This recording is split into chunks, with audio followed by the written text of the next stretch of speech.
दिन आई। ये सखी अब हमरा राजा जी के लगे जाए के पड़ी, सैया के दिश जाए के पड़ी, ऐसे कि अब दिन धरा गई बा। आर के करसी कोही सखी अरे कहावा लुकाई हो हमारा दिन आई। तो होइया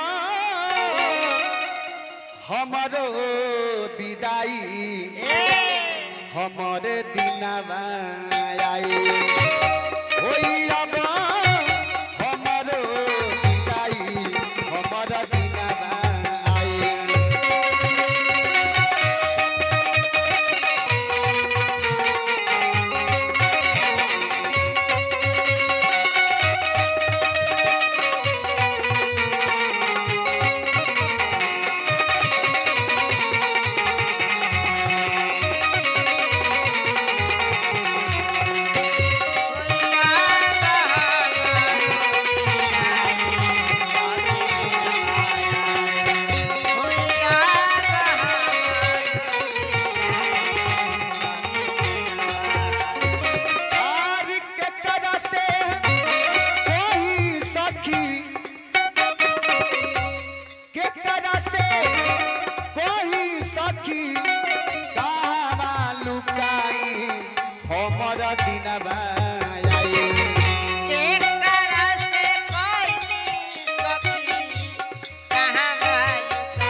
शाह जी के तरफ से 51 रुपए के दाने परमात्मा के दरबार में पहुंचे। परमात्मा से विनती रही, प्रार्थना रही कि जो शाह जी के दिन दुना रात चौगुना मनोल रही। वाह वाह।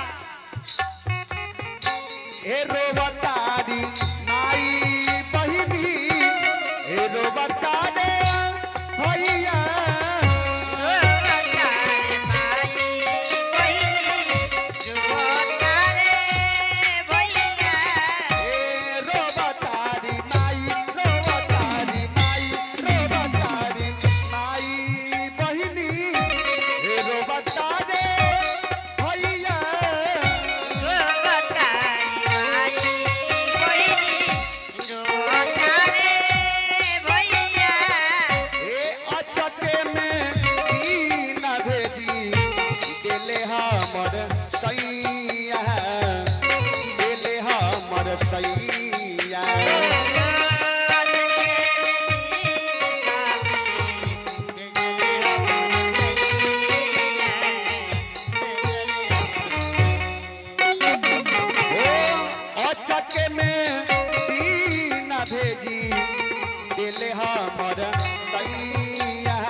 हे सखी आरे सब सखी जन से हम मांगिला माफी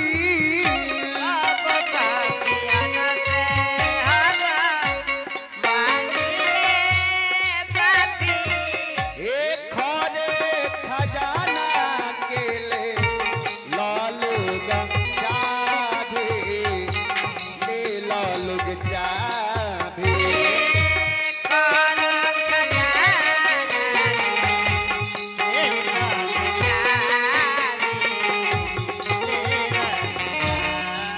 आरे खोरे खजाना के ले लालूग चाबी ले लालूग चाबी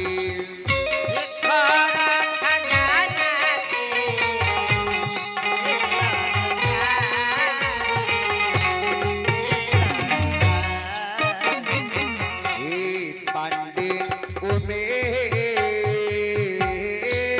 सुलहो पांडे उमेश सुलहो पांडे उमेश सुलहो सिंगारी तो बजाई हमरा दिनवा आइल पांडे उमेश सुलहो सिंगारी तो बजाई हमारा दिनवा आइल होइया हमारो विदाई हमारा दिन